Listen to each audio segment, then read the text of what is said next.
flag of the United States of America and to the republic for which it stands, one nation, under God, indivisible, with liberty and justice for all. Good evening.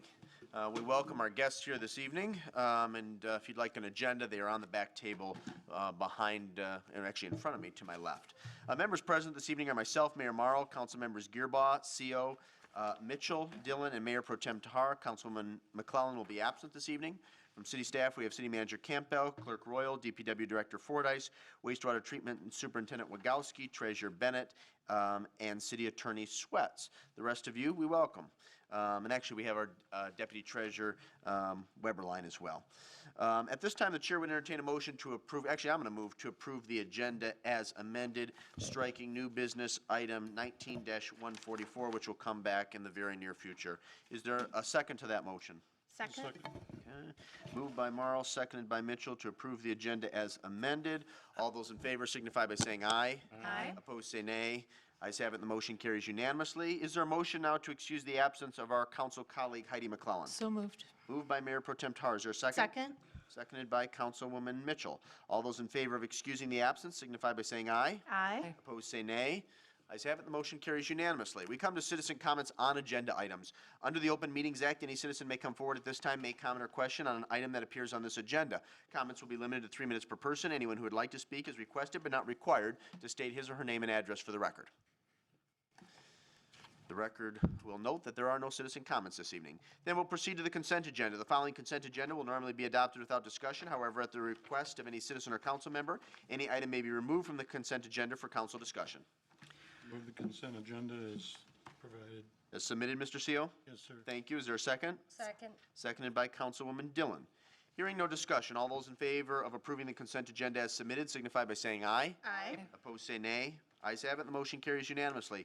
We move on to new business item 19-139, installation of old mod display at Rentschler Farm. This will be a motion to acknowledge receipt of the July 24th, 2019 memo from Staff Liaison Weberline and to approve or not to approve the installation of the old mod display at the city's Rentschler Farm Museum using Motor City's mini grant funds in the amount of $1,500. Move to acknowledge and approve. Been moved by Mayor Pro Tem Tahar to acknowledge and to approve. Is there a second? Second. Seconded by Councilmember Seal. Our Deputy Treasurer, the floor is yours. So this is looking to have salvage rails that were discovered in the summer of 2016 from receiving of Michigan. This was the trolley old mod that ran on the rails that carried passengers and goods. And the goal of the Saline Area Historical Society is to Michigan's transportation story from the transition from horse to rail and then Pull that just a little bit closer, Miley. I apologize.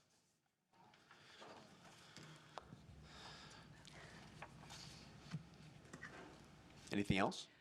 Mr. Peters is here if you have any questions or if he wants to add anything. Yes, I'll note our former colleague and president of the Saline Area Historic Society, Mr. Peters. Jim, we welcome you here this evening. Is there anything you'd like to add for the record at this time?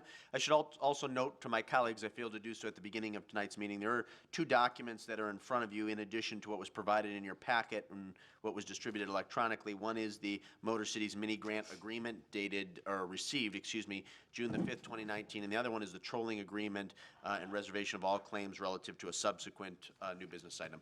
Mr. Peters, my apologies. That's quite right. Thank you. Sitting here tonight, it occurred to me there may be many people in the audience or home viewing, they don't know what we're talking about when we say Old Mod. Old Mod was a nickname that we gave a streetcar that ran between Saline and Ypsilanti. It was installed in 1899 along what was then known as US 112, which became 12. Back then, US 112 or 12 was just a dirt lane. It's a little bit pre-car. We're still in the horse and buggy era. So they installed this trolley between these 2 points, Saline and Ypsilanti. And when that trolley came into Saline, that was as far west as the line went, and it needed to turn around. And where it turned around at, you know where Comerica Bank is at? And then there's a little alley, and then there was a barber shop for many years. Right now, it's a photographer shop. The photographer shop was the weigh station. That was the waiting station for people to get onto the trolley. Old Bob would come in, turn around, go back to Ypsilanti, take you there for 15 cents. Now, where the present-day fire department sits, back then, that was an Edison power facility that supplied 600 volts DC to run Old Mod. Back then, the fire department was located where Marines Flower Shop is at, and upstairs of that was city council. That's where the city offices were at. So just a little bit of history there. As Mr. Weber said, back in 2016, we were fortunate enough to locate and unearth many sections of Old Mod rail. A lot of those rails went down to DPW. We cut them up and gave them as souvenirs, sold them as souvenirs. But the DPW put aside two very nice 16-foot long lengths for the Saline Historic Society, because almost the day we dug these up, we started talking about some kind of display at Ranchers Farm. So we have our rails, and I've worked with the DPW on this project. I've worked with Gary Rupel as regards to details of installation and setbacks, that sort of a thing. All we needed was some money. And so back then, one of our former presidents, Dean Greb, came across an opportunity with Motor Cities. Motor Cities has many grants available for transportation history projects. And I came to City Hall, and Mr. Campbell and Kathy Corbin helped me write the grant. We submitted it, and lo and behold, we won the grant for $1,500. So now we have our history intact. We have our money ready to go. And I guess the ball is in your court. All we need to do is have permission to go ahead and build it. Very good. I appreciate those comments from our Deputy Treasurer and from you, Mr. Peters, and appreciate the history. And I'll also note, because you alluded to this, that we do still have some of those cast iron track pieces available for purchase. And I believe if you talk to one of the young ladies at the front counter, they can assist you. Are they still $20? $20, and you can own a piece of Saline history. I own one myself. I think it's pretty cool. Are there questions for either our Assistant Treasurer or Mr. Peters? Ms. Dillon. Thank you. Mr. Peters, just quick question. Does the $1,500 grant cover all of the expenses, or does the farm have to match, or the city, or? No, it should, I believe it should cover it all, because we have the rails, we have a lot of the hardware. We just need to dig a little bit of a footing out and put down some gravel. This grant comes to us with, there's no match. Doesn't involve any taxpayer dollars, no general fund dollars, nothing. It's basically a monetary gift from Motor Cities to the Historic Society to get this done. So I think we have enough money to do the job. That's fantastic. Well, I know you're very thrifty, too. You're very thrifty with the work that you do at the farm. try. The other thing is there any of the trolleys still in existence? There's one in Grass Lake, I hear. Most of the trolleys, the Saline's Trolley Old Mod was part of a greater interurban system of electronic trolleys that serviced southeast Michigan. And most of those trolleys were sold off to Mexico when they were replaced. When cars and trucks started to replace the trolley systems, the trolley system went out of business, they went bankrupt, and so they sold their trolleys, I believe, to Mexico. But I'm looking, I would love to find one. Cool. So who knows? I think Grass Lake has one. I gotta go out and talk to them and see where they found it. Be nice to put a trolley in that set of tracks someday. It would be. Thank you very much. Additional questions or comments? Mr. Gearbaugh. Because I'm the treasurer, I'll be abstaining, but this project is very dear to the heart because my grandfather was the last manager for the Urban Railroad, and actually we own that building in which you just mentioned. So having this history put out at the farm and recognizing it is really dear to my heart, and I'm glad that the society is moving it forward. The electric road, as they called it. Very good. Yeah. Abstention is noted, Mr. Gearbaugh. Any additional questions or comments? Thank you both. Appreciate your time. Thank you. We'll proceed to vote then. It's been properly moved by Tahar, seconded by Seo to acknowledge receipt and to approve. All those in favor signify by saying aye. Aye. Opposed, say nay. And one abstention. Is that correct, Mr. Gearbaugh? Correct. So you have 5 in favor, 1 abstention. We move on now to new business item 19-140, appointment of 2019 MERS annual meeting. Excuse me. This will be a motion to acknowledge receipt of the August 5th memo from City Manager Campbell and to approve or not to approve the appointment of wastewater treatment superintendent Steve Wogowski as an officer delegate and assistant clerk Katrina Ritchie as an employee delegate to the 2019 MERS annual meeting. Move to acknowledge and to approve. Thank you, Mr. Gearbaugh. Is there a second? Second. Seconded by Mr. Seo. Mr. Campbell, do you care to make any brief comments? Very brief, thank you, Mr. Mayor. This is an annual meeting, and so we try and send at least 1, if not 2 delegates, based on the criteria that MERS has set forward, which is the bringing this and getting the approval of the officer delegate and the employee delegate. Very good. Questions for the city manager? Councilwoman Dillon. Just quickly, do they have to attend both days of this conference? Typically, they would do that, yes. Thank you. Additional questions?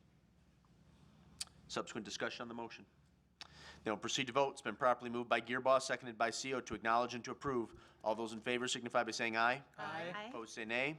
Ayes have it, the motion carries unanimously. We move on to new business item 19-141, Capital Project Geotechnical Boring Bid Award, Street Bids. This will be a motion to acknowledge receipt of the July 14, 2019 memo from DPW Director Fortes and to approve or not to approve the professional services agreement between the city and Intertech PSI in a not-to-exceed amount of $29,500, and to authorize or not authorize the mayor to sign the agreement. Move to accept receipt of the memo. Move to acknowledge receipt, Mr. Gearbaugh? Sorry. Okay. Second? Seconded by Councilwoman Mitchell. Mr. Fortes, do you care to comment? Yes. We're doing geotechnical borings a little bit different this time around. Typically, we do these on a project-by-project basis as a subcontractor to the design engineer. But every contractor, especially contractors that utilize equipment in their processes, there's a mobilization fee. And so rather than having a geotech company come out this year, do some borings, and then come out next year and do some borings for the next project, Mr. Roble rolled together the, I think, 6 years of the CIP and laid out approximate boring locations and said, let's bid this all at once and get this information all up front. We'll only have the one mobilization fee, be a little bit more efficient. So he prepared an RFP with that in mind, and as I said, all the different boring locations. We've received seven bids, and PSI, Intertech, sorry, is a qualified firm, highly qualified, and we're recommending award to them. Thank you, Mr. Fortes. Are there questions for our DPW Director? Mr. Gearbaugh, would you like to begin? Yeah, my question really is just the clarification of the bids, because looking at these bids, there are some significant ones on the higher end, and then this one is quite less, and I know you're stating that they're qualified. Where have we used them before, and what other projects?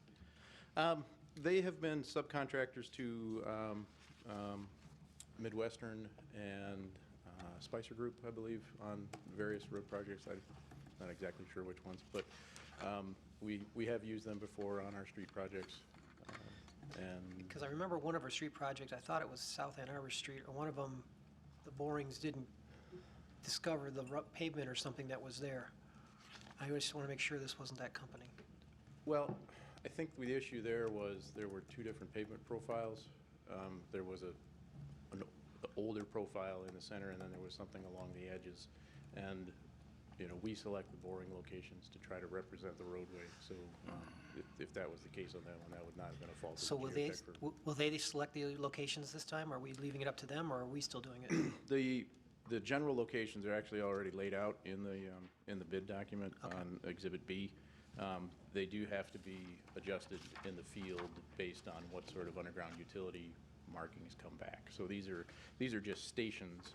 So along the length of the road, here's where we want borings, and then laterally we'll adjust it based on field conditions and what shows up when we do the utility locates, so that we don't bore through those. Right. And the mathematics or whatever used to identify those was done by you, by Mr. Rubel? Mr. Rubel, yeah, did the layout and the Okay. number of borings.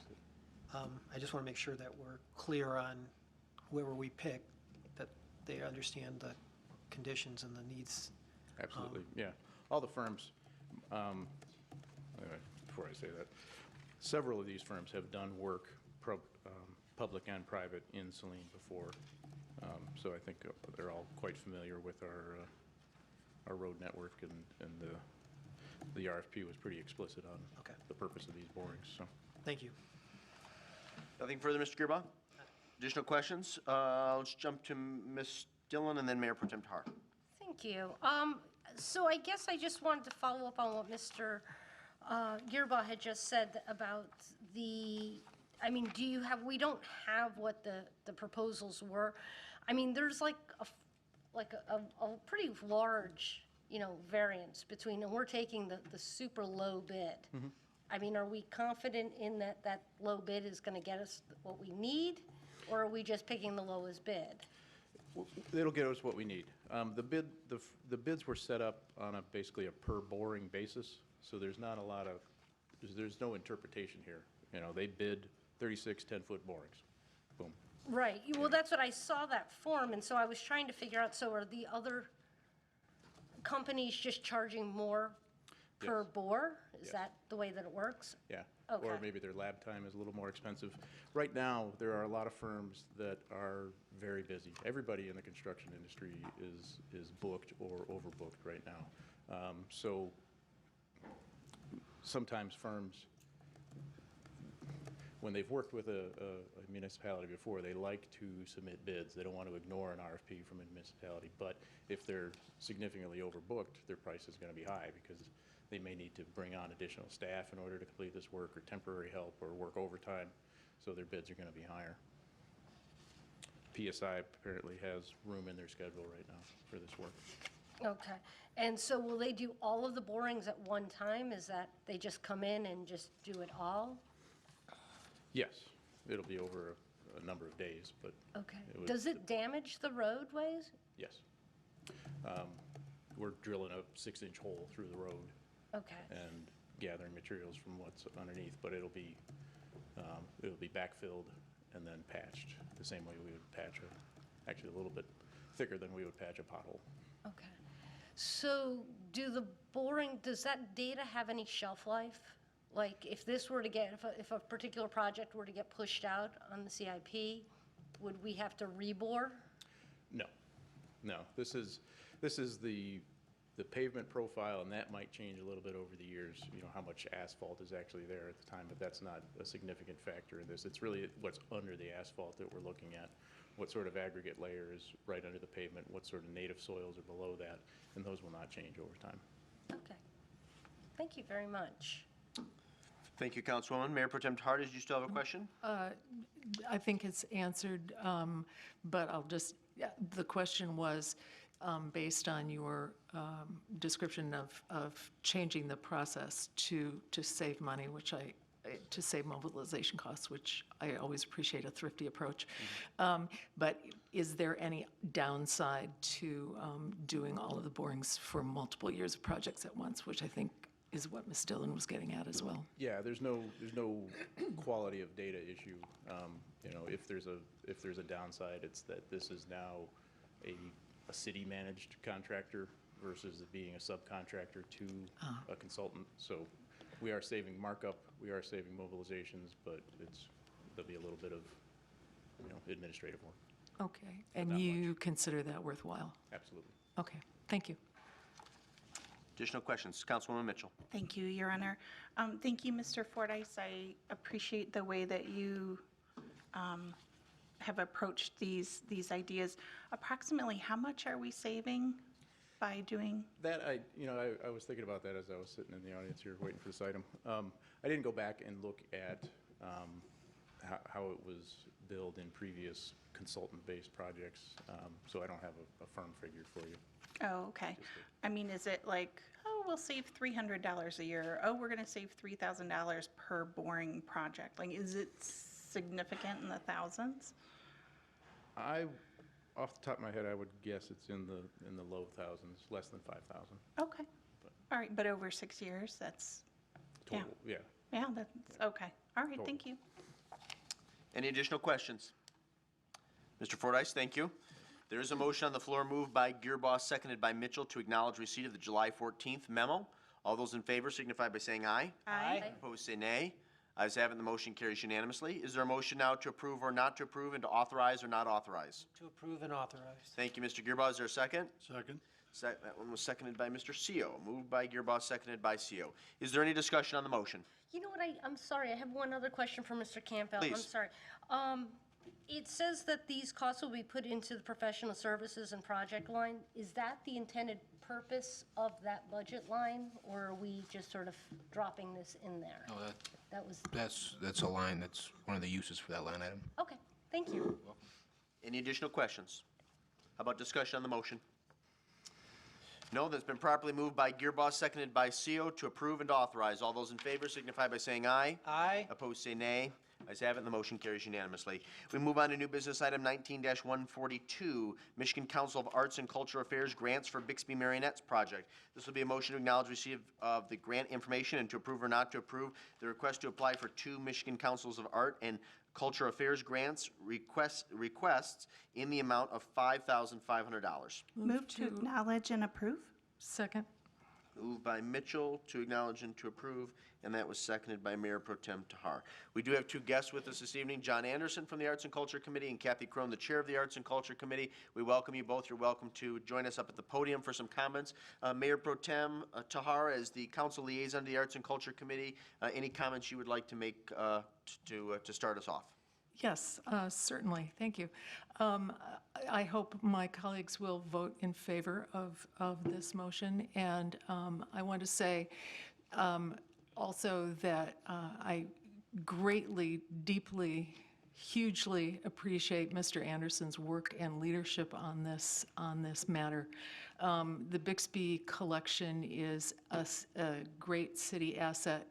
And the Arts and Culture Committee has struggled with it for some years. There's a lot of positive feeling and ownership of keeping the concept of keeping the collection and using it to the city's advantage, but we really lacked energy and professional expertise to move it forward, and Mr. Anderson has brought that to the committee and is to be highly commended for his work. Excellent, yes. Yes, indeed. Thank you, John.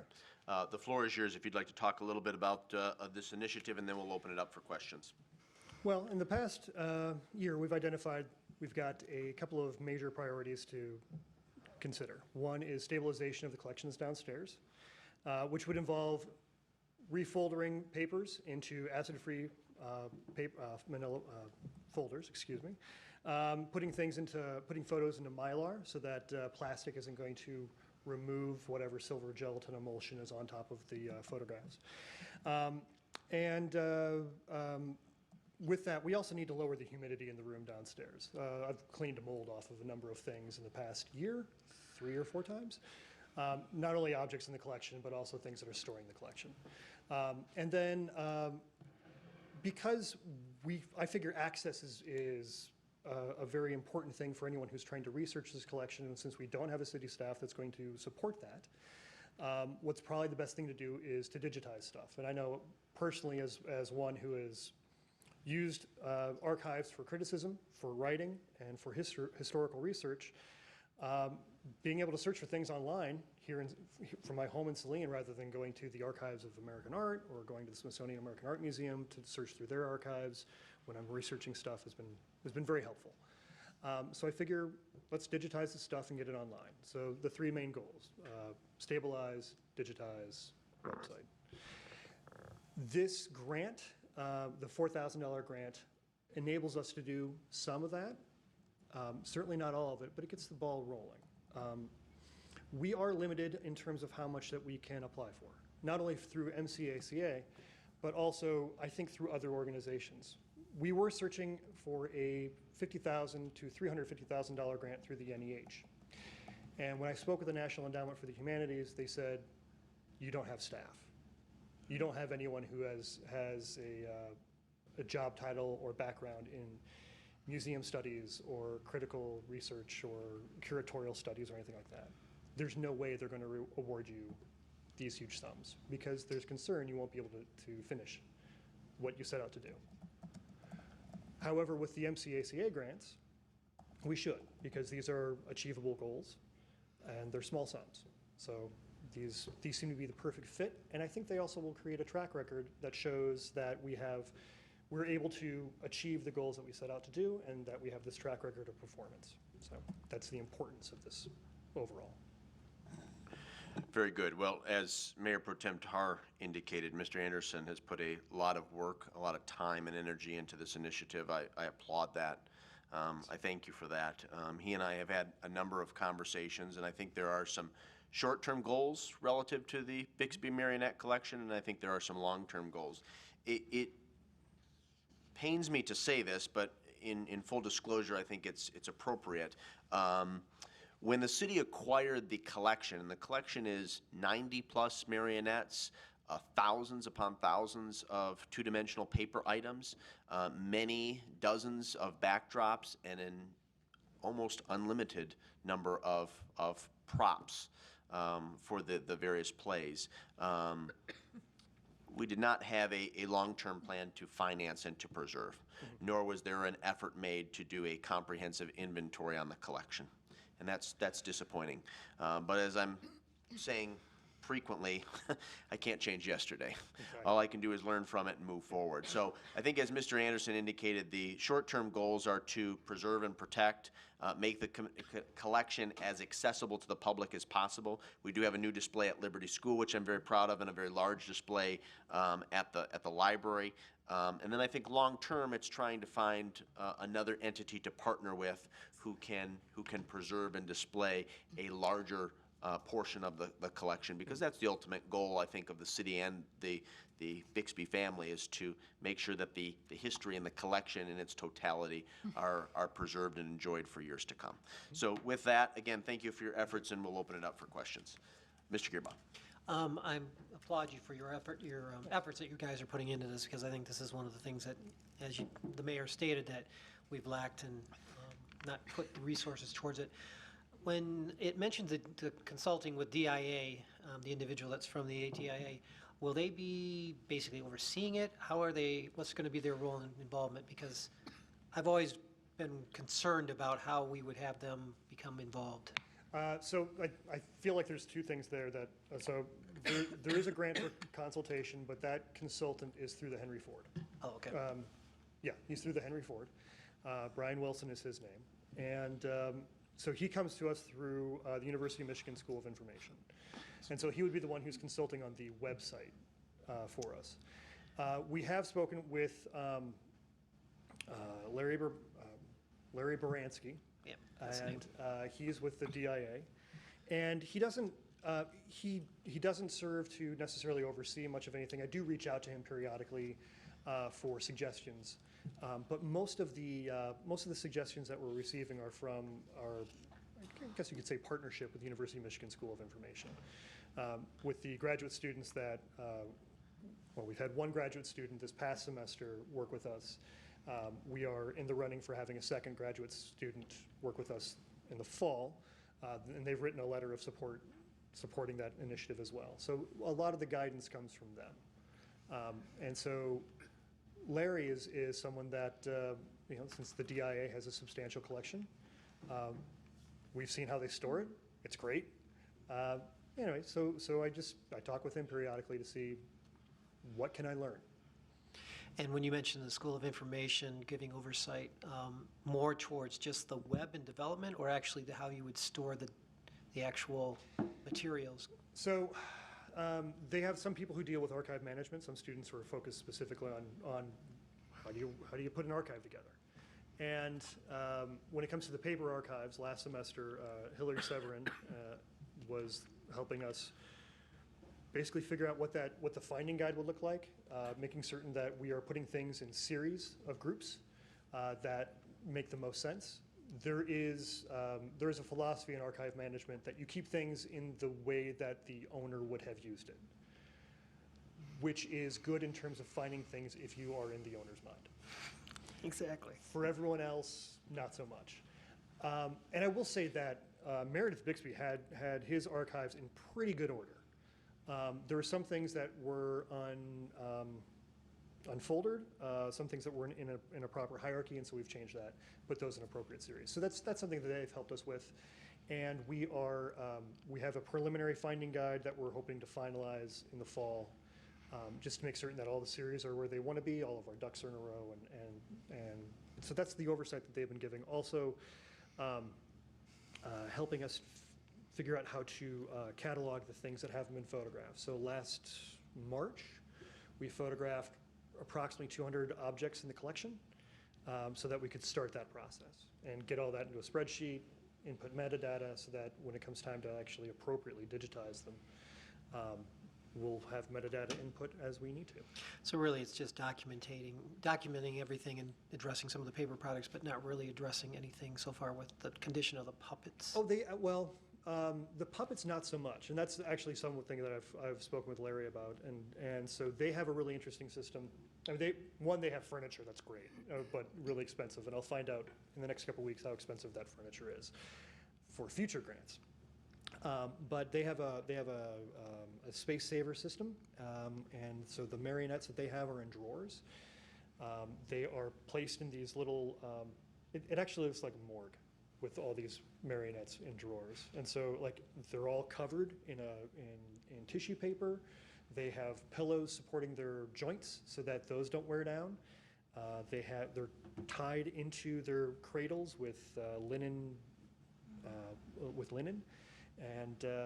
And so the cabinets that they're in control the flow of air so that it recycles the air, I think, maybe once a day or once every couple days so that it breathes, but it's not, it's not suffocating, but it's also not shifting with the climate like, the stuff downstairs is. Right now, all of our marionettes are stored as if they were going to be performed next week. So they're still in their bags. And while that's good in terms of the preservation of strings, they don't get taut and they don't get brittle.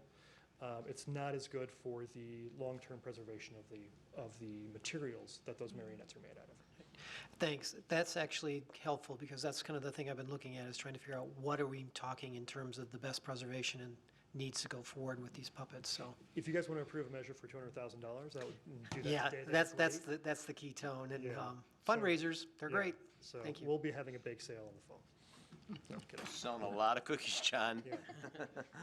Additional questions for our guest or for Mayor Pro Tem Tahar? Actually, Please. If I may, I'll just, for those who don't know, the University of Michigan School of Information has one of the premier archives programs. So the expertise that these students are coming to us from is really high quality. Yeah. Good. Ms. Dillon? Are the marionettes stable enough, or could they be stabilized to actually be utilized? Or are they just on permanent display, stationary? So do you want to know if we could do a puppet show with them? Yes. We could. I mean, beards might fall off. I haven't seen the condition of every single marionette.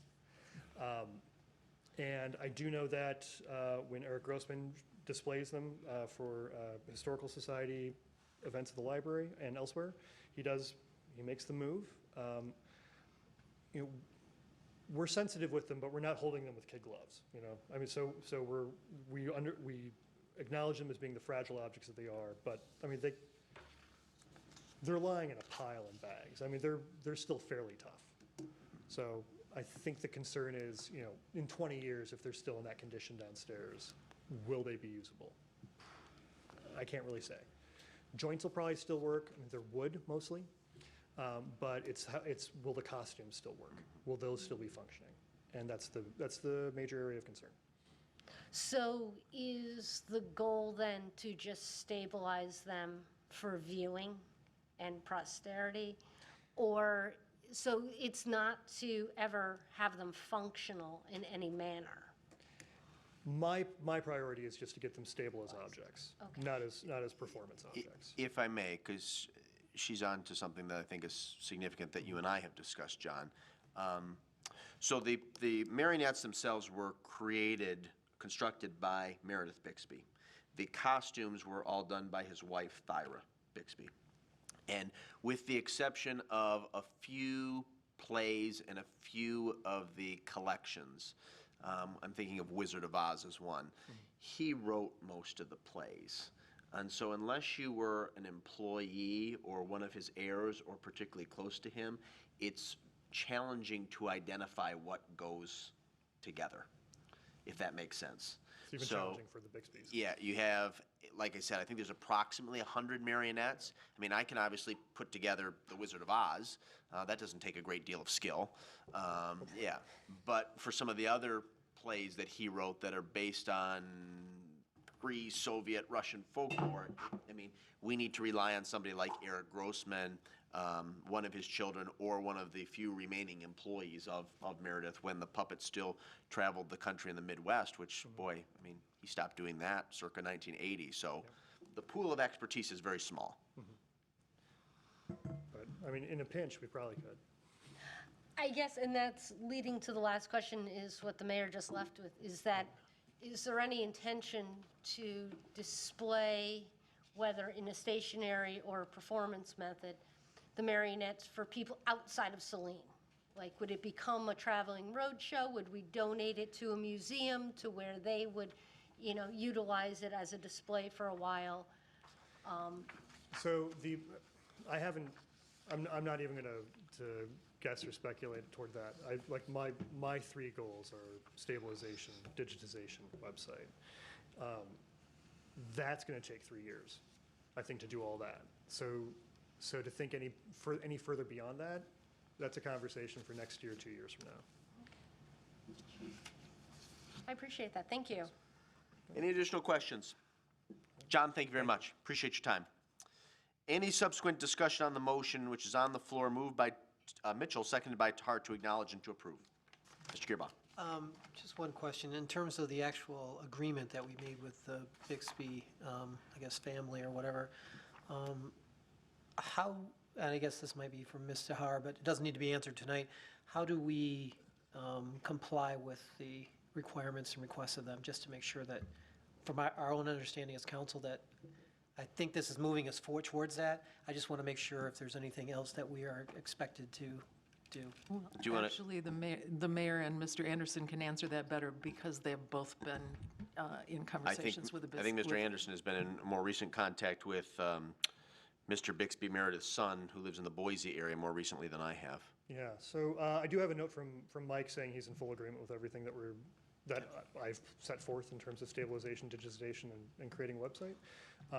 He mailed me the agreement, and he said that all the things that we're planning to do are in line with that agreement. And he's been pleased to see that there is the display at Liberty. He's pleased to know that the display at the library has been refreshed. He's excited to know that we're having a display of two-dimensional objects from his father's papers going on view in November and December at the public library. And so he's excited about all that. He's happy that the Michigan Oral History Association is doing an oral history project on his father's and mother's work. And so what I hope to accomplish with the website is fully aligned with that agreement. Great. That was my one thing. I wanted to make sure how we were complying with the trustee and how we are, because we are being the holders of them, and want to be sure that we comply with whatever we can. Thank you. I don't want to speak for Mike or Nora, but I think their long-term goal, and I think they've expressed this to you, John, would be at some point, again, something on par with what existed in the late 90s, early 2000s, where the entire collection in its totality are on display in one central location, like it used to be at the Chamber of Commerce office. We can do But, that. I mean, if you can find the money to do that, more power to you. I mean, I think it's a noble goal. I think what I've expressed previously is that, we weren't in a financial position to do that for many years, and the efforts we're taking now, while not perfect, are movement in the right direction. I always move toward the end of the rainbow, but the rainbow keeps moving. Yeah. Very good. Any subsequent discussion on the motion? Thank you both for attending tonight. It's been properly moved by Mitchell, seconded by Tahar, to acknowledge and to approve. All those in favor signify by saying aye. Aye. Opposed, say nay. Ayes have it, and the motion carries unanimously. We move on to new business item 19-143, Weiss Construction and Nova Technologies tolling agreement. This will be a motion to acknowledge, actually, let's just start with a motion to acknowledge receipt of the July 30th, 2019 memo from Dickinson Wright. So moved. Second. Moved by Gearboss, seconded by CO. Mr. Campbell, do you have anything you'd like to add, or should I turn it over to Mr. Swets? Roger, if you want to take the lead on this, provide an overview, and then we'll open it up for questions. Sure. I think it's a pretty straightforward and simple agreement, which is a very positive step in our efforts to address concerns about the Nova filters. It basically is an agreement that the other parties are willing to give us that puts any limitations, statute of limitations, time periods that we have to sue on hold. So basically freezes us in time, so we don't have to worry that time is slipping past as we attempt to find a voluntary resolution to these issues. And in such, very positive they're willing to give this to us, and it's very much in the favor of the city to do this. Very good. Questions for legal counsel? Ms. Dillon? Thank you. The agreement says it's effective July 25th. So is that still the date you're using, or are you doing the date of signatures? At this point, they're willing to have it start as of that date, so it's in our interest that it'd be earlier rather than later, so I think we'll leave it. That's what I was checking for. Thank you. Any additional questions? Oh, easy enough. Thank you, Roger. Appreciate your work on this. It's an important issue. Glad we were able to get traction in such a short period of time. There's a motion on the floor moved by Gearboss, seconded by CO to acknowledge receipt. All those in favor signify by saying aye. Aye. Opposed, say nay. Ayes have it, the motion carries unanimously. Is there a motion now to approve or not to approve, and to authorize or not authorize? To approve and authorize. Moved by, it's going to be the same mover and second again. So it's moved by Gearboss, seconded by CO to approve and to authorize. Staff care to make any additional comments at this time? No comments from staff. Discussion on the motion. Mr. CO. Mr. Swets, when you communicated with them, were they perfectly willing to engage in this? I mean, was there any hesitance on their part, or? No, they were very willing. Very good, thank you. Additional comments or discussion on the motion? Then again, it's been properly moved by Gearboss, seconded by CO to approve and to authorize. All those in favor signify by saying aye. Aye. Opposed, say nay. Ayes have it, the motion carries unanimously. We move to the discussion portion of our agenda. First up is reports. Well, actually, no, that's not correct. Well, I guess it is. We have reports and other announcements first. Usually we entertain commission and task force reports, but we'll start with other announcements. I didn't catch that one. Ms. Mitchell. Thank you, Your Honor. Recently, I attended the dementia-friendly community discussion at Holy Faith Church, and I was happy to see you also attend, Your Honor. It was a very long day, so it was nice that we were all there. The small gist of it is that there are small things that we could do as a community to make our stores, have our restaurants, have our service people here at City Hall, for example, be trained in a very short, easy way to be able to serve this population better. So things are very much in motion, but it's nice that because dementia is going to be a pretty significant impact on many municipalities, it's nice to see the leadership in this town, and we'll see where we go with that. Thank you. Very good. And actually, heads up to council, there will be a resolution supporting dementia-friendly initiatives on the next council agenda later this month. Mr. Gearboss. Actually, just some items coming up this weekend. Summerfest, both Friday and Saturday, and then also the yard sale, which is going to be at the Rentschler Farm Friday and Saturday also. Our yard sales, I think, are going to be a popular item this weekend in the entire length along the US 12. I don't know how long it is, but that's the big event this weekend. So I hope everyone can come out and attend. Absolutely. Thank you. Other reports or announcements? Mr. CO. Yes, the Medical Marijuana Task Force continues to move ahead. Last week I was in touch with Ms. Jessica Wood from Dickinson Wright. She has agreed to facilitate a meeting with the public wherein she would explain basically the overview of the medical marijuana law and then answer any questions that the public might have. And then we're in receipt now of a questionnaire that was sent out to the city of Royal Oak as a possible for the citizens of the city of Saline to petition them to ask what their feeling is about opening a medical marijuana provisioning center here in the city of Saline. So this continues to move forward. Lately, Ms. Wood and I have missed each other in the telephone back and forth, but been trying to get her to commit to a meeting this Thursday night, either in person or via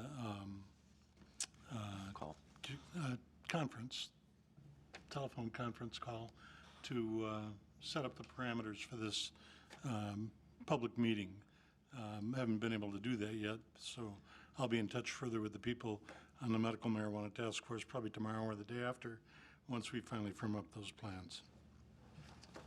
Very good. Other reports or announcements? I have one. I believe Mr. Fordyce left, but Mr. Campbell, perhaps you can pass this along to him. So in the same conversation that Mr. Eric Grossman and I discussed the policy regarding hour-long lunches, we also discussed the swale at Canterbury Park. And of course, one of the reasons why we're not reporting out on that this evening is because we haven't had any rain. Well, I take that back. I had about 10 minutes of a downpour yesterday at about 5:30, but not significant. But Mr. Grossman seems to believe that there is a storm sewer that might be able we might be able to expand capacity of between 502 Canterbury and 492 Canterbury. And I'll give you this little map that you can pass along to him. The week, or the day that Mr. Grossman chatted with me, Mr. Fordyce was on vacation, so I didn't have an opportunity to follow up with Mr. Fordyce, but I did indicate to Mr. Grossman that he should reach out to him as well. But just wanted to follow up on that, because that might be a lead worth pursuing to alleviate some of the standing water and that additional flow going downstream further south onto into Canterbury Park. If there are no additional reports or announcements, we'll proceed then to commission, committee, and task force reports from council members. Mayor Pro Tem Tahar. Yes, thank you. The Code Review Task Force met last week, discussed 3 topics, vehicles for sale, beacons, and markets around the city. These were preliminary discussions exploring what the issues might be with City Attorney Forshee, and he will be coming back to the Code Review Task Force with further information and research and possibilities to look at. Thank you, Mayor Pro Tem Tahar. Is that subsequent meeting, I chatted briefly with Chairperson David Rhodes after that meeting. Is the subsequent meeting, I believe it's tentatively scheduled for September, is there a firm date for that? I don't know. We identified a date, but not everyone who would need to attend was present at the very end when we were talking about the date, so I don't think it's been confirmed. Okay. Perhaps we can confirm that between now and our next meeting and make sure that the public is aware of that, because as my colleagues will recall, the genesis for that group was for any citizen, business owner, property owner to come in and raise concerns or make suggestions relative to city policies and ordinances. So just want to make sure that the public is aware of that and encouraged to attend if they have thoughts or ideas that could improve the regulatory framework here at the City of Saline. Okay. Thank you for the report, though. Welcome. Additional committee, commissioner, task force reports. Councilwoman Mitchell. Thank you, Your Honor. The Historic District Commission will be meeting this Wednesday at 7 p.m. right here in this room, and we are taking another crack at the 600 West Michigan Avenue property. It has been a busy month of getting reports, and our liaison, Ms. Weberline, has been very busy with reaching out to different bodies. So we're excited to be able to bring that to the public and have that discussion. Very good. Any additional committee, commissioner, task force reports? How about an overview then, or an update, excuse me, on the organizational review? Thank you, Mr. Mayor. Very briefly, reference some of the new hiring, the new positions being hired. The Assistant City Manager, Community Development Director, a slight change from the report in that we had initially, our hiring team, I had offered, as a result of our interviews, had offered a conditional offer to an individual, and we were moving down the road. Unfortunately, there were some issues with background, the actual background check itself, so we rescinded that, and we had a number one alternate candidate, and we subsequently have offered that position, and that is the conditional offer, and that has been accepted, and so we're moving forward with the steps, the background check, the physical, and the drug screen. Hopefully, we're hopeful for that, and looking probably at a late September start date. If all things go well, and I expect they will. The interviews for the Deputy DPW Director position, those are scheduled for later this week, so looking forward to that. The new Code Enforcement Property Appraiser, Mr. Barry Waldron, he started today, actually, so we're excited to have him on board and looking for great things from him. And then the last item currently under the organization review, one of the items that we're beginning to focus on is the development of performance measures for each of the departments. So I will begin meeting this week with the department heads to determine what their performance measures are going to be going forward. Are there any questions for the city manager? Ms. Dillon? Thank you. Mr. Campbell, what is the time commitment for the new code enforcement, property appraiser? Like, is he a 50/50 on each job duty? Is it one day on, one day off? So, again, full-time, one day, one Saturday every week, or I should say one weekend, so it'll be a Saturday. So 4 days during the week, one day on Saturday or Sunday, but I believe he's going to choose Saturdays going forward.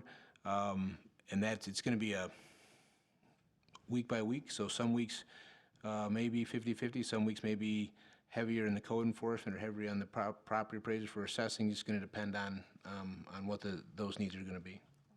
Do we have a current backlog on property assessor duties that's going to take his time right from the get-go? Are we like backlogged on code enforcement since we haven't had somebody? I guess I'm just trying to figure out where he's going to slot in right from the start. Well, yeah, he started out in the field actually doing some assessing the property appraisal work today. He also did some work with code enforcement and building department. So he's gonna, we do, to answer your question, certainly there are backlogs and things that need to get done, and so he'll be working to catch those up and move forward. Thank you. Can you, Mr. Campo, can you invite our new appraiser, code enforcement officer to an upcoming council meeting to introduce himself? Because actually, in terms of both responsibilities, engaging the public and developing or having our constituents develop a level of comfort is very important. And obviously, we want folks to reach out when they have questions or concerns, especially on the code enforcement front. So I think having him present at an upcoming council meeting would be beneficial. Absolutely. Additional questions regarding the organizational review? Mayor Pro Tem Tar. Just a comment. As a member of the interview team for the new Assistant City Manager, Community Development Director, I would just note that it was a very strong pool. So I think every member of the interview team is very pleased at the fact that there was a really strong candidate for this offer to be made. Good. Let's transition then to the strategic plan. Mr. Campbell, you're going to take the lead on that as well? Certainly. Again, this is the fourth quarter supplement, the update for the fourth quarter of the fiscal year 19 strategic plan. So be happy to do my best to follow up on any questions of the items that are in the fourth quarter. Questions for the city manager at this time? Ms. Dillon? So I just had a question. I think at one point, the city, there was CTAP dollars for the signage in the parks.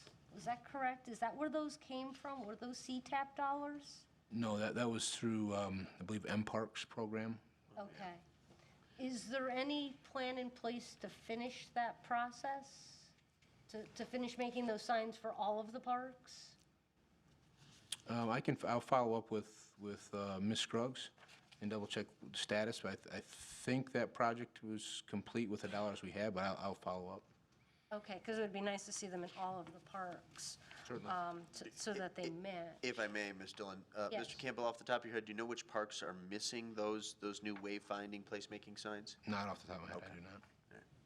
I think it was just the big, like, three that got them.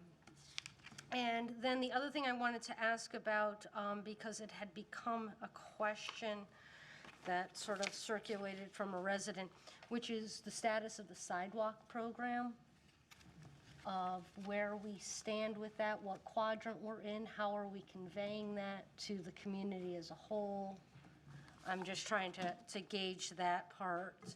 And I don't need an answer at this moment, I just would like to make sure that we're all on the same page. It seems like there's some things that keep getting pushed out now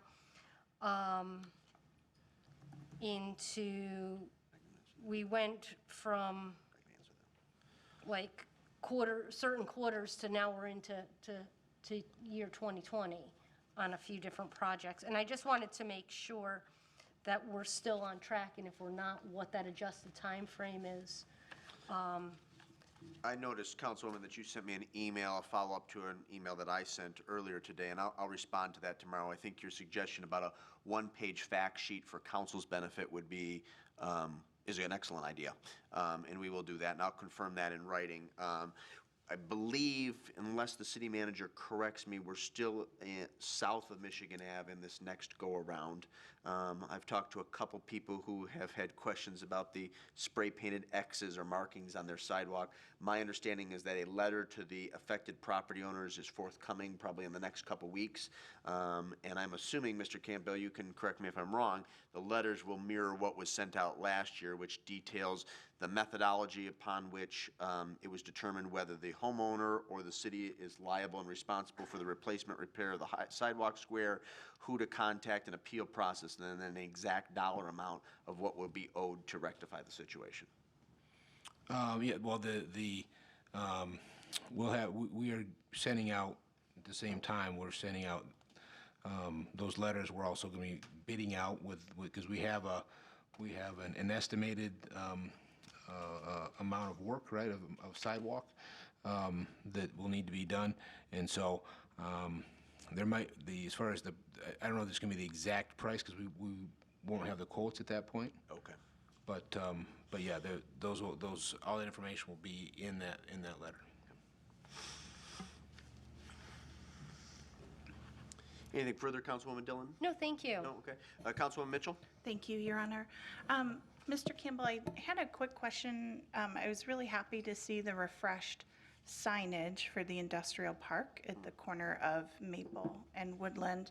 Can I cut you off real quick and do a shameless plug on that? Oh, yes, please do. Because City Treasurer Bennett worked a long time on that initiative, that project. And I'm also very excited that we were able to use a local business, Allegra Print and Mailing, in our industrial park. In fact, a long-time business in our industrial park to do the actual sign and the small signs that go on.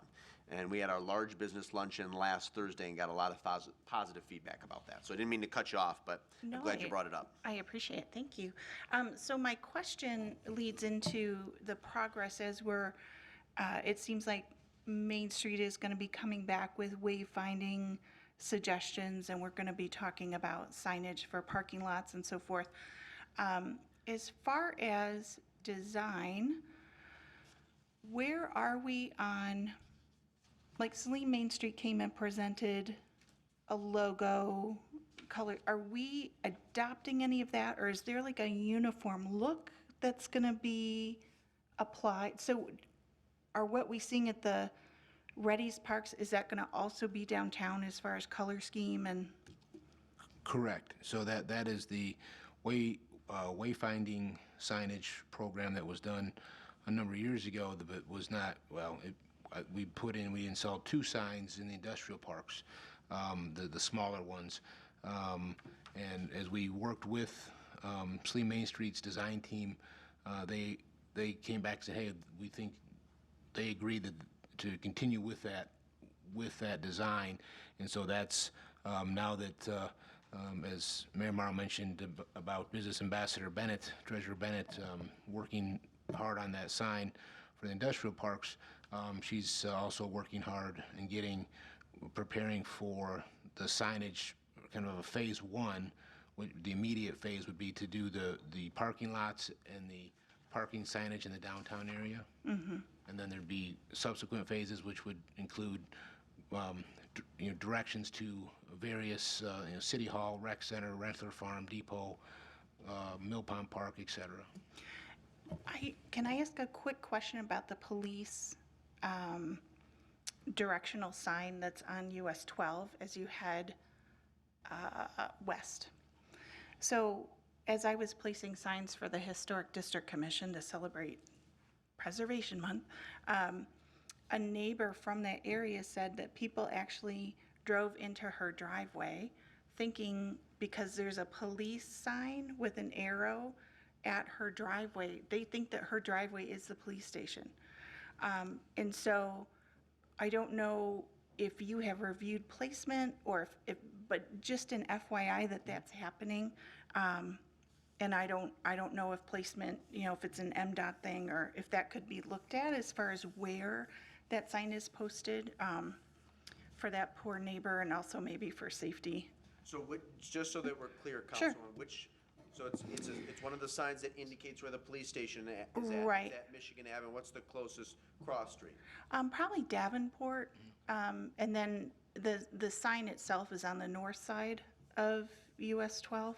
So the bungalow there next to Robinson Bob Miller's? It's further down from Bond Miller's, yeah. All right. I believe it's close to the property edge of the Davenport Curtis house. Oh, okay. Yeah, Very good. thank you. Yep. Any other questions? Mr. Gearbaum? I just want to make a comment. I think in the last couple of weeks, city staff have been doing a good job of starting to push out more information on our Facebook website.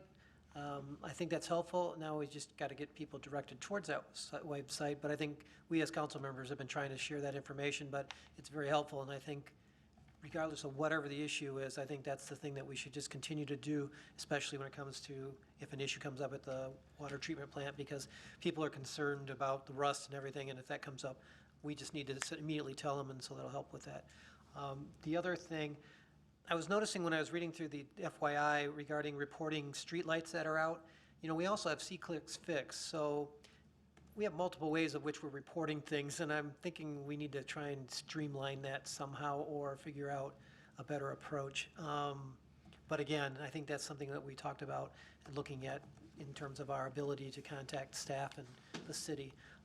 But as I was noticing that, because I usually send an email directly to the DPW director when I see that issue, but I've also put it on C-Clicks Fix, and then I realized, oh, I'm supposed to go onto the webpage and go that route. So as long as we can give them multiple ways to do things, that's fine. I just want to make sure what's the most opportune one and works best. So thanks. Very good.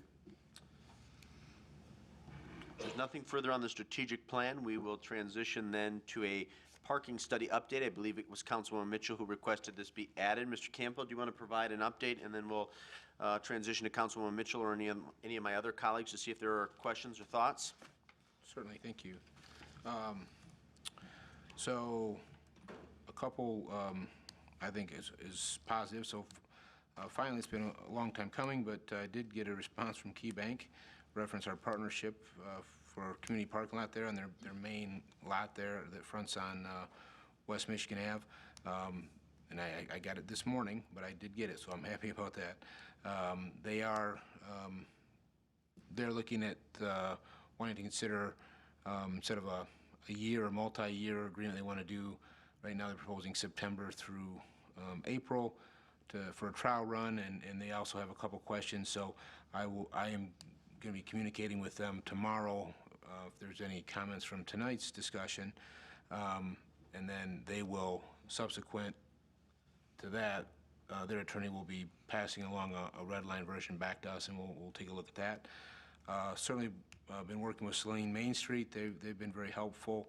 My understanding is, unfortunately, their discussions with St. Paul's and Trinity Lutheran have declined to utilize for employee parking. Bank of Ann Arbor has said yes. There's some limitations, but they are allowing that as well. We also, they asked to utilize City Hall parking, so certainly public parking space, public parking lot, but I didn't designate a specific section. Because they're supposed to have a hang tag, and so what I said was if employees want to park here in the city parking lot, certainly are welcome. If they hang that tag there, then we know, and the police department knows that somebody there's going to be there for an extended amount of time. It shouldn't be an issue, and so that's moving forward with that. Waiting for. I'm not sure exactly when Main Street, I believe they're going to generate those tags that they would hang on the mirrors of the vehicles. And I also believe, if I recall correctly, I think Main Street is going to be doing their quarterly report at the next council meeting and be talking about that a little bit as well, their progress on that. Talk about the downtown parking signage briefly that Ms. Bennett is working on. Parking enforcement, Chief Hart's front and center, as usual. But he's been working on looking and reviewing software platforms and mechanisms to help parking enforcement, since currently the courts have said that, of course, chalking tires is unconstitutional. So, Chief, do you have some comments maybe you want to provide an update? Can I, real quick, I want to jump back. Chief, I'm sorry to leave you hanging. okay. Can I jump back to the whole key bank issue? Because personally, and I think this is mirrored by a number of people in the community, I think that's sort of the low-hanging fruit and the best opportunity for significant change relative to parking in our downtown. And it's kind of been dragging on a little bit, so my recommendation would be to move expeditiously. If they would like to do initially a September to April run, fine, but let's get something done so we can start to have folks utilize those parking spots really in the heart of our downtown. Does anybody object to that approach? No? Okay. So I think you have direction on that front. Sorry to leave you hanging, Chief. It's okay. I know that Councilmember Mitchell has sent a couple of emails and expressed some concerns through some business owners in our downtown area. Certainly, the court decision has kind of stopped us in our tracks as far as parking enforcement. It's a challenge, and most of the people that I speak to in the parking enforcement industry and in law enforcement, municipal parking companies, is that they feel that this case will be overturned. How soon, I don't know. But it was kind of a stretch on the Fourth Amendment to say that chalking a tire constitutes a violation of that Fourth Amendment. But certainly we have to abide by the case law at this time. So we've been looking at a couple of different options. We've tried chalking in front of and the back of tires. It's not reliable enough for me to say I'm comfortable to issue someone a ticket, because the chalk, it doesn't really define if a vehicle's pulled over, backed up or driven forward in that. And we certainly want to make sure that we're not ticketing someone if they haven't done anything wrong. So early on in this court decision, I reached out to several different companies for their technological products to see what else might be out there. I reached out to Rich & Associates, who did our parking study. I went out on July 26th. I drove out to their office in Southfield and was one of a handful of law enforcement officials who sat through a presentation by IPS, which is an out-of-state company, and they have a myriad of different parking solutions. Of course, they have meters, which I think is about as popular as talking about raising the weight limits on South Ann Arbor. They also have a tower, so a pay station, so to speak. It's about 6 feet tall. It's operated on solar power, has a battery backup. Different methods of payment could be utilized for that. We could put one in each of our municipal lots where we would expect turnovers in there. You could pay by credit card, Apple Pay, coins, whatever it may be. So there's a lot of options there. Those are about $5,700 a piece. So none of these options are really inexpensive. There are handheld units that we could certainly put in the hands of our police officers and our volunteers in public safety volunteers.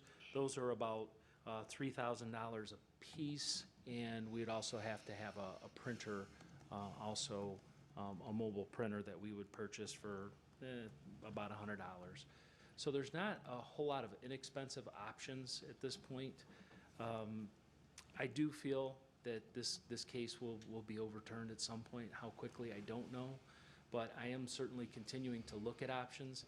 One of the challenges with the handheld unit is really the volunteers or the police officer is going to have to go take a picture of the license plate, let's say go to the right rear tire, mark on this handheld unit where the tire stem is on the right rear tire, and then go to the driver's side front tire, the left rear tire, mark where that valve stem is there, do a couple notes, and then go on and do each parking space individually like that.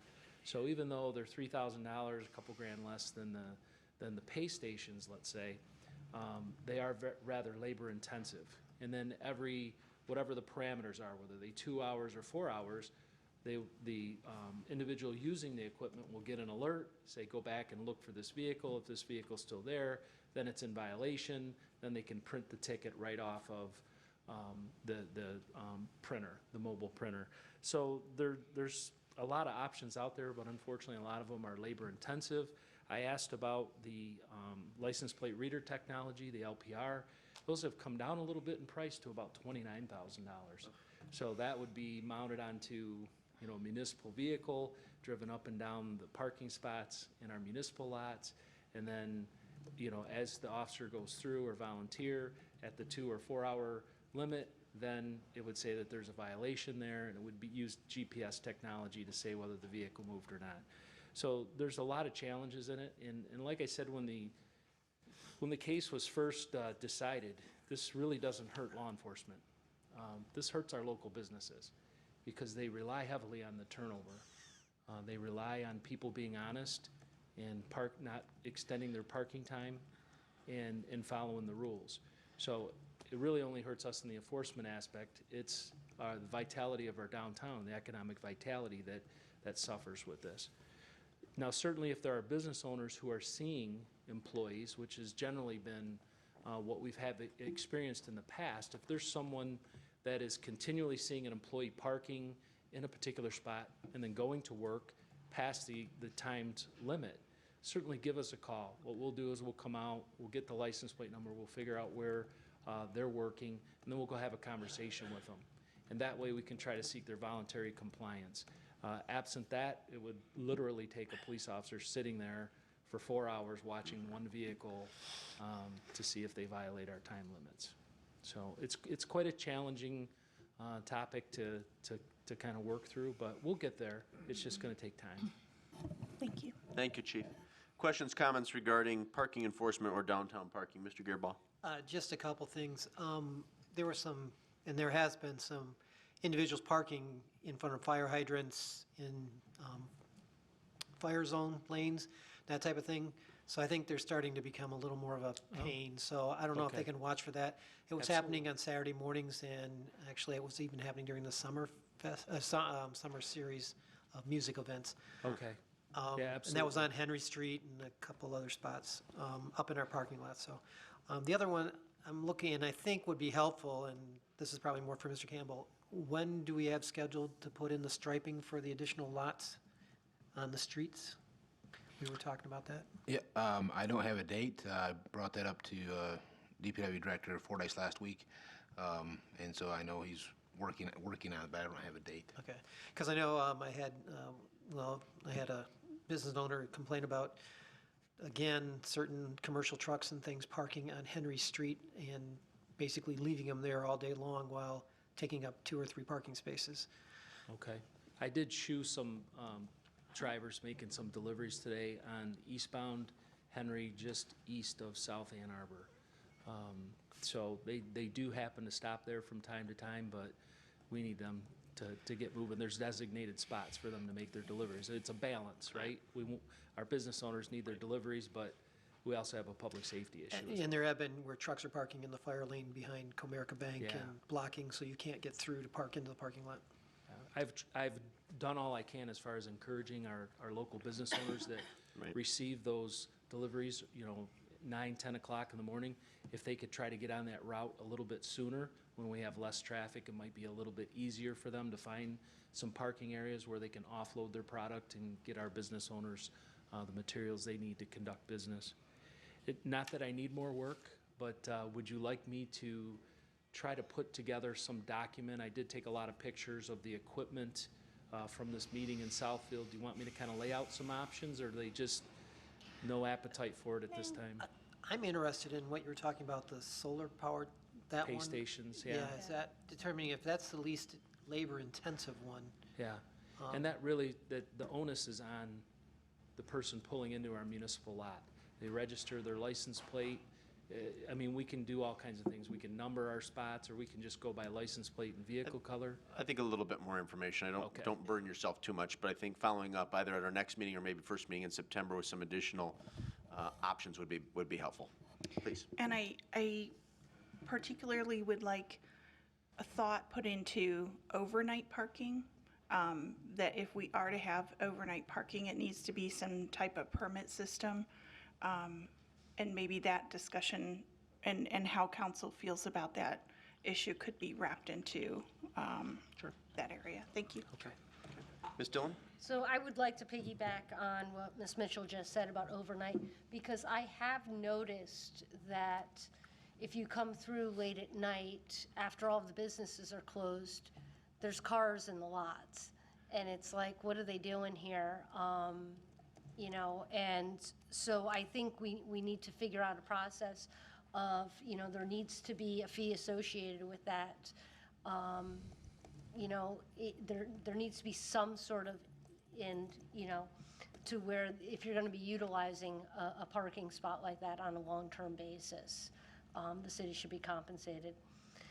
So, Mr. Campbell, I would like to just go back to the striping. Is there an issue to why it hasn't been done? Because, I mean, when I look back at my notes and even back at your spreadsheet, it was supposed to have been done by now. Agreed. I'm not aware that there's an issue. So that's what I said. That's why I started the conversation with Mr. Fordyce. And we'll have an update for you by the end of the week. Mr. Campbell, why don't we do this? If you could get the DPW Director Fordyce to commit to a date by the end of this week, and then maybe disseminate that via your weekly communique. But the other thing, once we have a date determined, because that does cause a minor inconvenience to residents and business owners, I want to be sure that we blast that out via social media and our website, just to give people the courtesy of a heads up. Certainly. Okay. Anything further, folks? Chief, thank you. Thank you. We'll hear from you again on this topic. Mr. Campbell, are you taking the lead on irrigation on the westernmost island on Michigan Avenue? I am. Okay. Pull the, Whenever you have your information ready, you may begin. sorry. There we go. So, Mr. Fordyce sent me an email. So he submitted a sketch and description of the work necessary to install irrigation at the Mills Road traffic island. Submitted that to MDOT for review. Unfortunately, MDOT has denied that permit. They said they would not, they denied the request and said they would not permit this work due to the risk of undermining the new pavement. So the next step, staff will be reaching out to A&H for alternate landscaping suggestions, and see where we go. That's our next step. I would be amenable to, I don't know how the rest of the council feels, I would be amenable to pushing back a little bit on MDOT. I don't know if we would get any traction, but maybe using our state senator or state representative to advocate via their legislative liaison's office. But I don't know how the rest of the group feels. Can we do that? I'm more willing to have it be a different issue than putting irrigation to that island. I don't see it as a time to use up our tokens. Okay, fair enough. Ms. Mitchell? Of course, if you want to think about this, we can Yeah, revisit it. I need to think about Okay. it. I see Mr. Gearboss' point. Okay. Well, let's think about it then. In the meantime, I think there's no objection. I would hope there's no objection to reaching out to A&H to see if there are some more colorful, vibrant options that could survive with limited amount of water. Ms. Dillon? Mr. Campbell, can you remind me, how far down the street does irrigation go? I had thought that when we did the Michigan Avenue project, there were lines put in place so that at some point we could continue all the way to the river. No. Not that I recall. Okay, I'll double check with Mr. Rhodes because I expressly remember him talking about that, and maybe I just misunderstood, was that there was the idea that in the future, we'd be able to, you know, since we already had the infrastructure open, that, you know, to lay the groundwork that we could eventually tap into. Sure, we did put in the downtown area, I believe it's from Harris to Lewis, or thereabouts, in that core downtown area. We did put some 6-inch conduits for future, whether it's for broadband internet or whatever it might be, but though we did put those in for future growth. We're gonna go beyond that point. Yeah, well, but that's just the empty PVC that you could run internet infrastructure through the broadband cables, for instance. So you wouldn't have to bore those. You could just in theory, pull the cable through those. Okay. And just following up on what the mayor had just asked about, I mean, is there any opportunity for pushback to MDOT? I mean, is their word just final word? I mean, do they ever Oh, know, certainly they do, bend a little? sometimes. Or Not if there's always. an opportunity for doing it something else in that area, could we piggyback onto it? You know, if the road were to be opened for some other reason. Sure, possibly. So to answer your first question, do they bend some? Sure, they do. They don't like to, but sometimes they do. And certainly utilizing our state representatives, state senators, that certainly is one avenue to take. If council would like to do so, we'd be happy to go down that road.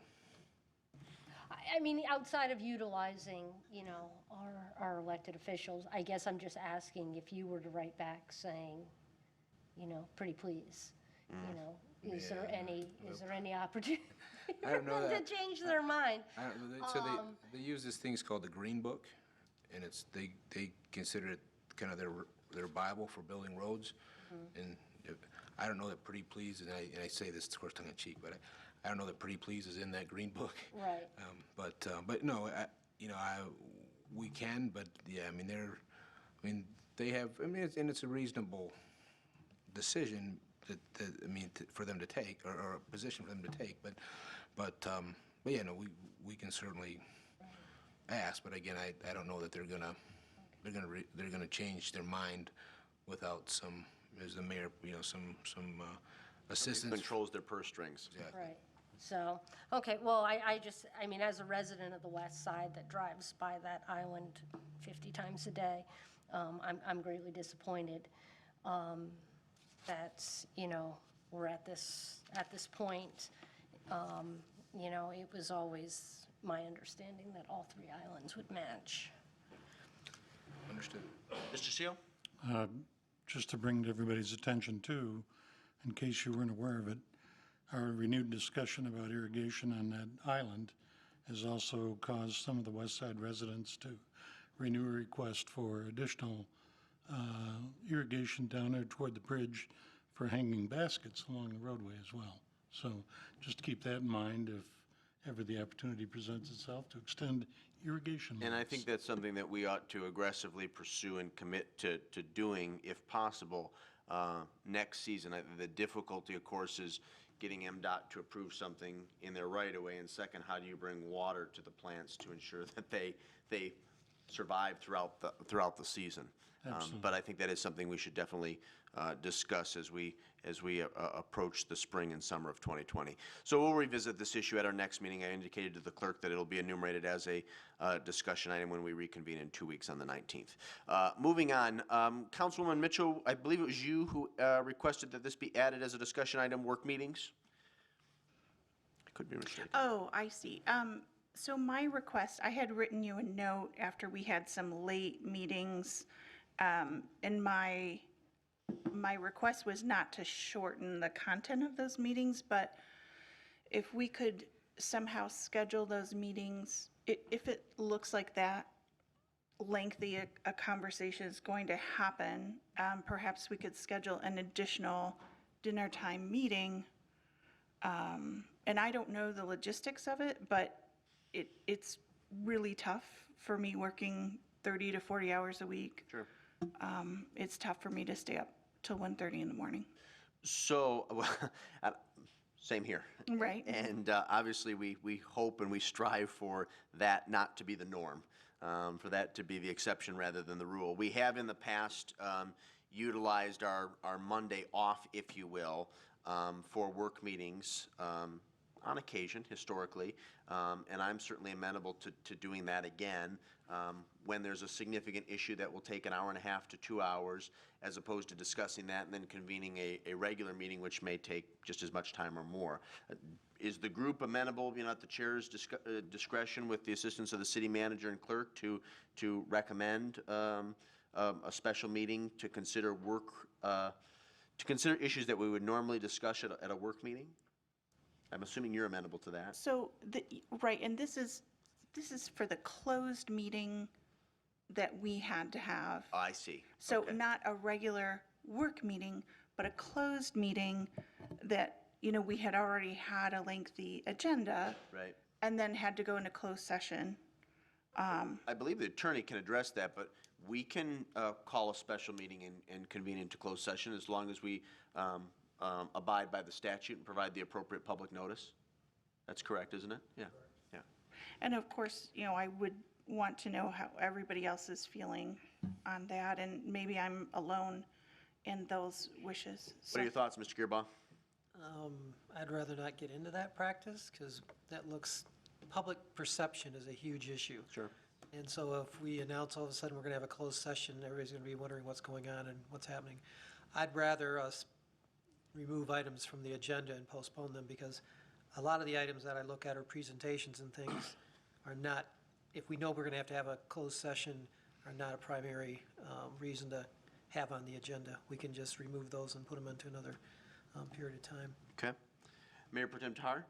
Yes, I would concur with Mr. Gearbaugh's recommendation that, and, speaking as a person who's not tied to a daily job, I schedule travel and other things around the set schedule for council meetings, so adding different meetings at different times, though this will not be an issue after December for me personally, but I think changing up the schedule and varying from the set schedule wouldn't be my first choice. Okay. Councilwoman Dillon? Thank you. I think, I guess it's sort of a case-by-case basis for me, and looking more as a hybrid of, I'm absolutely in agreement with Ms. Mitchell that at 1:30 in the morning, your eyes are going blurry, and it's hard to really just kind of to stick with it, at least for me.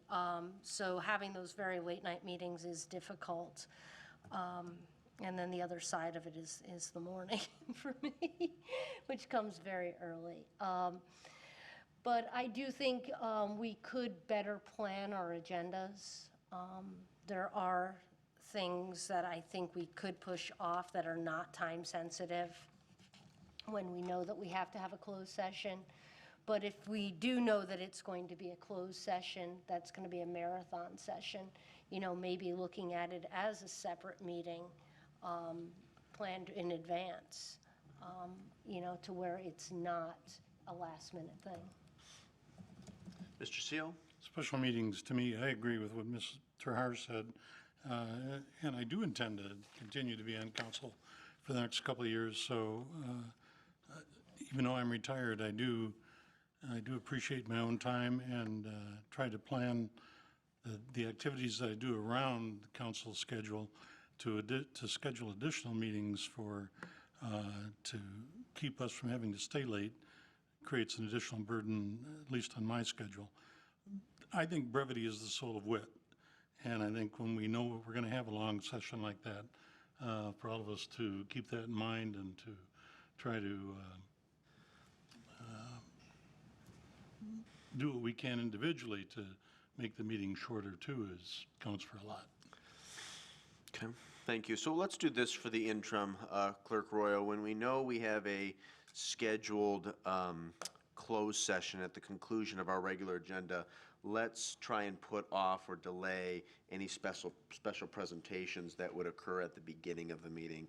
And of course, we can sharpen our pencils, and if there's action items that aren't as time sensitive that could be delayed 2 weeks, we can certainly do that as well. But we have had meetings where the presentation portion has taken a half hour to 45 minutes. So I think doing one or the other seems an appropriate first step. And if this continues to be an issue, we can revisit the matter as a discussion item at an upcoming meeting. If there's nothing further on this, our last discussion item is an update on the wastewater treatment plant. You didn't really have to hang on that long tonight. It's only 8:34. I'm not quite ready, so. Oh, okay. Good evening. Let me start with the Nova filters. As you'll recall, Novell, the new company, was on site for 2 days, May 21st and 22nd. They put shoes on the filters as opposed to the rollers. That number one filter's been running nonstop since that time. At that time, they found number two had structural damage. So it has not ran since that time. We do have a meeting scheduled for Thursday with NOVA to see what their plan is moving forward on how to repair that filter and service the filters in the future. So are there any questions on the NOVA filters? Any questions on NOVA filters? Councilwoman Dillon? So the number 2 with the structural damage is the one we've been constantly referring to as having structural damage, correct? That's the They're one that not was, both damaged. discovered to have the damage on May 21st when they were on Right, site. okay. Yes, Okay, thank you. so, sure. Okay. You want to continue with the odor abatement? Yeah, so the wastewater treatment plant, the odor control project is nearing completion. This half of the dais has been on site to look at it. This side is welcome at some time, but it seems to be working very well. We have the 45-day performance evaluation is finishing up next week. That's when ECT and Webster will be on site to get the bags full of the discharge product and take it into the lab for evaluation to see if it's meeting criteria. There's a little bit of insulation work that needs to be done, and the grounds need to be repaired. Last Wednesday, Thursday, and Friday, we had a couple of mobile pumps on site, and they put in a new flood pump. And that pump is for when we have flood conditions in the Saline River. It backs up almost into the plant. It has a hard time discharging into the river. So we have a pump in there to overcome that hydraulic head of the river. So that's installed and ready to go, but we need to have a level sensor put in, and then we'll be good and up to date. Very good. Okay. So I received just a few odor complaints. Some you were also copied in on via email. I did receive one yesterday, an individual who lives on Crestwood, and followed up with her today. She indicated that it was better. I also had a conversation, Steve, Mr. Wagowski, with Brian Rubel, just to kind of check in and get my thoughts. And we talked about the garbage-like smell and the materials that have been removed from the headworks so they don't clog or damage equipment further down the line.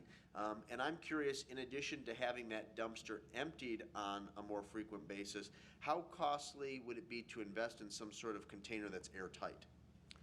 I think it'd be difficult because we have to open that every day to put the material in, and then it closes. We may be able to get a better seal. But to be honest with you, the reason that we've had a worse smell on that is the waste approval was not done in a timely manner on that, because there was some confusion as to whether that was the grit or not. So that was on me.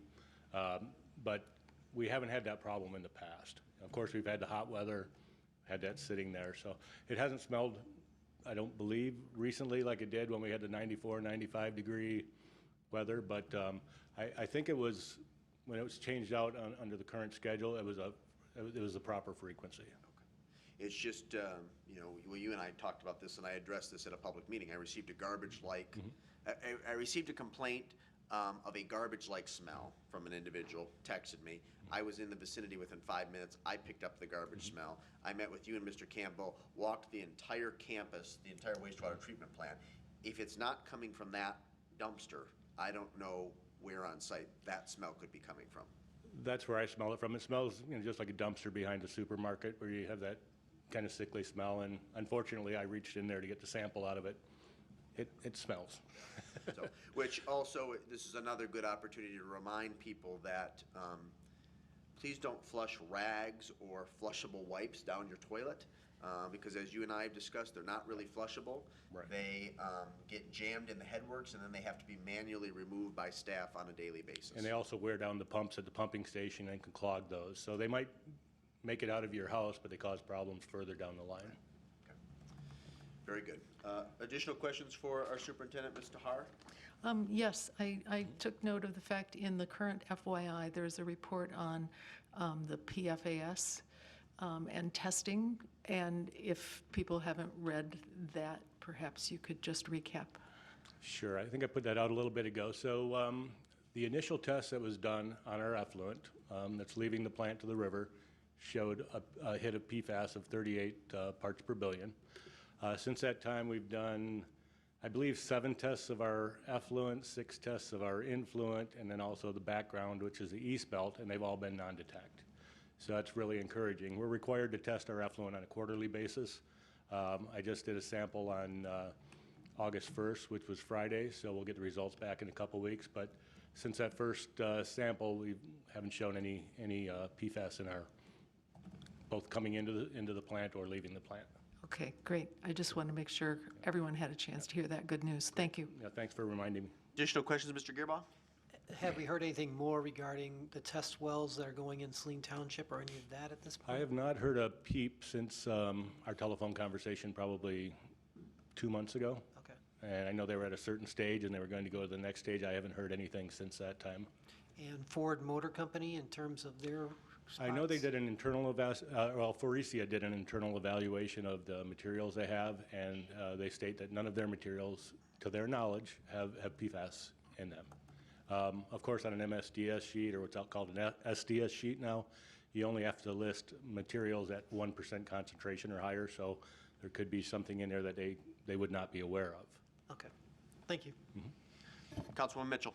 Thank you, Your Honor. I just want to piggyback, or to go back rather to the garbage issue. Is there a way to seal the contents more thoroughly? Do we need to look at relocating the dumpster? What kind of troubleshooting? To be honest, we need to get that dumpster out of there, and I'm waiting on the lab results to get the approval. It takes a special manifest to get that out to a landfill due to it coming into a wastewater treatment plant. So there was some confusion about which manifest had expired, which waste stream had expired. So I put that sample to the lab. It's been 2 weeks ago Friday. So I was supposed to have results by now, but as soon as I get the results, we'll get them out to move it, and then every 2 weeks it's moved. Okay, so I'm so sorry. Let me make sure I'm understanding. So when you say you need a special permit to move it from its current location, is that what you're saying? Yeah, to go to the landfill when you have a special waste stream, this is considered, you need a hazardous waste, a non-hazardous waste manifest, which has it's called RCI, which is reactivity, corrosivity, ignitability, and a T-clip, which is the toxicity characteristic leaching procedure. So a bunch of analysis need to be done on that stream before it can go to the landfill. okay, so the issue right now seems to be that whatever is in that dumpster is needing to stay during the permitting process. Is that correct? Correct. As soon as we get approval, that will leave, and then we'll have it changed out on a normal basis, which we haven't had odor complaints when it's been changed out on a normal schedule prior. I see. Okay, so the fact that we're having these comments is corresponding with a special event. Correct. The permits have to be straightened out. Okay, thank you.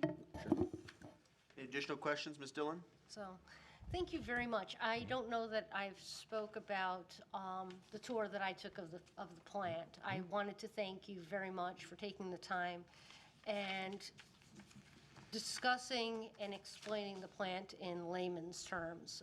There's a lot going on there, and you did a great job of it.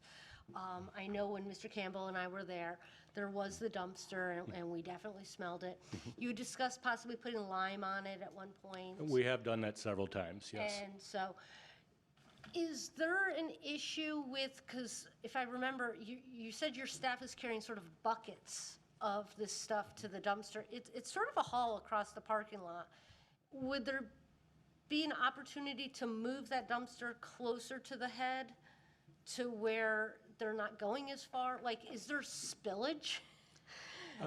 You know, I don't they're put in know. 5-gallon buckets that have holes drilled in them, so it sits in there in the building for a day or two to drain. So to get, one thing is so you don't have the drippage, and the Okay. other is to make it lighter when you carry it, because they have to carry the buckets up the stairs and around. Most plants have an automated facility. They have a bar screen that automatic rake that comes up and puts it into a dumpster. That's a couple $100,000 for that. So I don't think we could move it closer just due to the parking and traffic situation at the front of the plant. That's kind of a good out-of-the-way spot where it is. Okay. And I did want to say that, touring the facility and being sort of right in the thick of things, the odor was minimal. I mean, there were definitely times where you'd get sort of like that quick woof, but as fast as you would smell it, it would go away. And, so I was very impressed by what's been done there. So I wanted to say that. And I also wanted to say thank you very much for writing your update. It's, when I look back at my notes, sometimes I can't read my own writing and figure out, like, when you use abbreviations and stuff, and I'm like, well, what exactly did that mean? So I do appreciate Sure. this. You're welcome. So, and then I assume you're going to transition into the water treatment plant? And talk about the Yes, I will. RO? One other thing with the wastewater plant, we did receive 3 bids on the wastewater treatment plant siting study.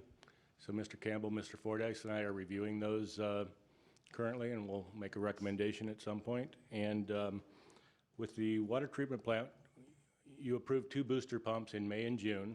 One of the booster pumps failed, and that's for the RO unit. So it was sent back to the manufacturer, and instead of just doing a partial fix on the faulty piece, they did a pretty thorough evaluation and repaired what caused the failure. It wasn't just the outer bearing that failed. The outer bearing failed because there was a problem in the interior of the pump. So they replaced seals and the outer bearing. We had that put in on Wednesday. So we have 2 new booster pumps. We sent the spare that wasn't running well back to the plant, to the factory to have that refurbished. So we'll have a spare on hand. And I think we're running well right now. We're waiting on the membranes in August at some time for the second RO unit. Okay, thank you. Any additional questions? Mr. Wagowski, thank you very much. Okay, Appreciate your time. We come to our second public comment period. Under the Open Meetings Act, any citizen may come forward at this time, make comment or question. Sorry? Never mind. I was going to just mention one other thing. Oh, please. Carts, I see a lot of carts being put out saying to pick these up. I just want to make sure that people don't give up their carts when they need to keep them. Noticing that on South and Arbor Street. I know quite a few homes did have their own carts, and so they're just turning it back in. But just remember, the public, you need a cart, otherwise, They won't pick up beginning in garbage. September, they won't be picking up your garbage. Yep. Right. Okay, good. Thank you for that. Under the Open Meetings Act, any citizen may come forward at this time, make comment or question to City Council. This public comment period will be limited to 3 minutes per person. Anyone who would like to speak is requested but not required to state his or her name and address for the record. I'm starting to feel comfortable with Old Maud and the Bixby puppets. In fact, I brought some history stuff of 2005 when I was on council, trying to do a catch-up. But you did mention the swale, and I didn't realize that was going to be on the agenda taken off. I would have spoken 3 minutes in. The history is Don Shelton's, former judge and Mayor Shelton's runoff from his property onto the northern part of Canterbury Street. And I go back to when it was built, and it didn't have a storm sewer. George Anderson used to live on Canterbury, and the swimming pool wall went in because of runoff. So unbeknownst or whatever, somehow there became a storm sewer that went from Mr. Anderson's property to Canterbury Street. And now there appears to be a problem. And because it's draining from the houses that are on North Ann Arbor Street down through Mr. Shelton's property. And they have a plan. And it's not going to alleviate any of my problems. But, and of course, I've been there a lot longer than Mr. Shelton or the adjacent property owners on the north part. And I'm hoping that we can address it. Did you happen, I had some of the copies of Mr. Grossman's letter and a couple other things that I brought for copying. Did you disperse any of those at all to the council members or to our attorney? I'm sorry, is that the one you gave me? I gave it to Jeff and to our attorney. The attorneys have them? Good. If you wouldn't mind following up, we can get copies to the other and just place it in their mailbox. Sure. The other 6 council members as well. And the other thing is the grass, if I may please. I had a list of up-to-date stuff, but I got on whatever. But the grass on Pleasant Ridge and the end of Old Creek and Pleasant Ridge is that tall. And it's messing up the integrity of the street. We haven't had a street sweeper for a long time, and I don't know what we do with the grass I take care of it in front of my home, but the grass is really going to be tearing up the streets. And Thank you for that, Mrs. Hess. I know that Mr. Gearbaugh did send a follow-up message to the city manager, reference your concern, and street sweeping in that vicinity should be done either later this week or early next week, is that correct? Well, again, similar to what Mr. Rogowski had with the permitting for the landfill. Yeah. We had similar for our street sweepings. And so, yes, so that was a long, tedious process. We have sent that back last week. So, yes, soon as we get the green light, we can dump that, and we'll be back out street sweeping. and the mausoleum windows update possibly. Okay, we can get you that. Mr. Fordyce isn't here, but we can provide an update at one of our upcoming meetings. Are there any additional citizen comments? No, then please note our upcoming meetings. And at this time, the chair would entertain a revised motion. I'll read it to you. A motion to convene into closed session to consider confidential legal opinions from the city attorney, including a legal opinion dated July 9th, 2019, June 20th, 2019, August 2nd, 2017, June 2nd, 2016, regarding proposed 425 agreements, and legal opinions from the city attorneys dated July 9th, 2019, and August 5th, 2019, which will be distributed momentarily, regarding an Eagle permit. So To moved. go into closed session. Moved by CO, seconded by Gearbaugh. Is that correct, gentlemen? Yes. Thank you.